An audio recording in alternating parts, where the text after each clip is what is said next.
थोड़ा दिल्ली का रुख कर लीजिए क्योंकि वहां मुख्यमंत्री अरविंद केजरीवाल की गिरफ्तारी और ईडी रिमांड के खिलाफ दिल्ली हाई कोर्ट में सुनवाई पूरी हो गई है। सीएम केजरीवाल ने अदालत में याचिका दायर की और खुद की रिहाई की मांग की है।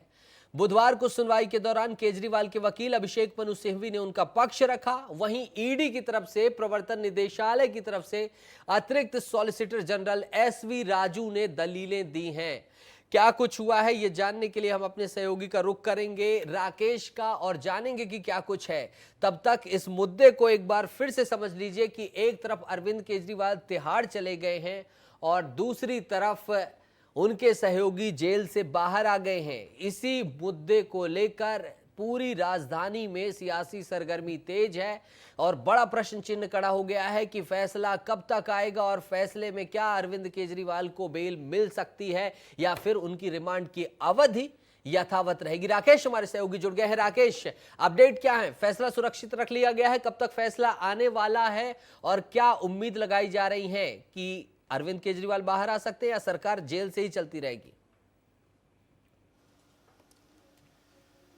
जी नीतीश, अरविंद केजरीवाल बाहर आ सकते हैं या नहीं ये तो अभी कहना मुश्किल है, लेकिन आज जो कोर्ट रूम में हुआ वो बिल्कुल एक ड्रामे की तरह हुआ।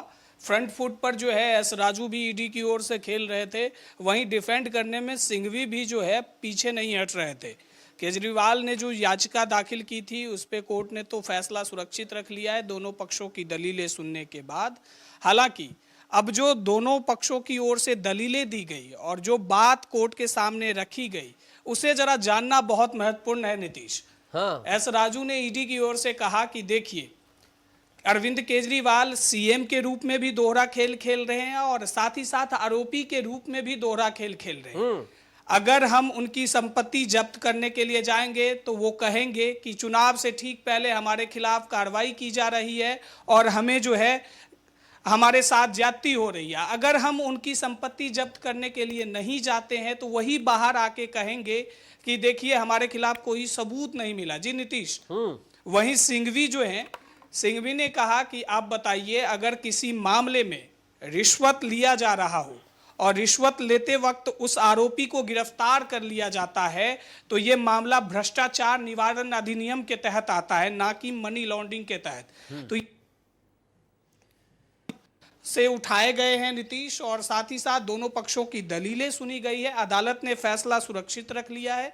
अब ये देखना होगा कि अदालत कब तक इस फैसला सुना, साथ केजरीवाल का रास्ता जो है कितना आसान हो सकता है। नीतीश, ठीक है राकेश, बिल्कुल हम आपसे उस वक्त जुड़ेंगे जब केजरीवाल को लेकर दिल्ली हाईकोर्ट फैसला सुनाएगा कि उन्हें बेल दी जाए या फिर से ईडी की कस्टडी में ही केजरीवाल रहेंगे। फिलहाल इस तमाम जानकारी के लिए राकेश बहुत बहुत शुक्रिया।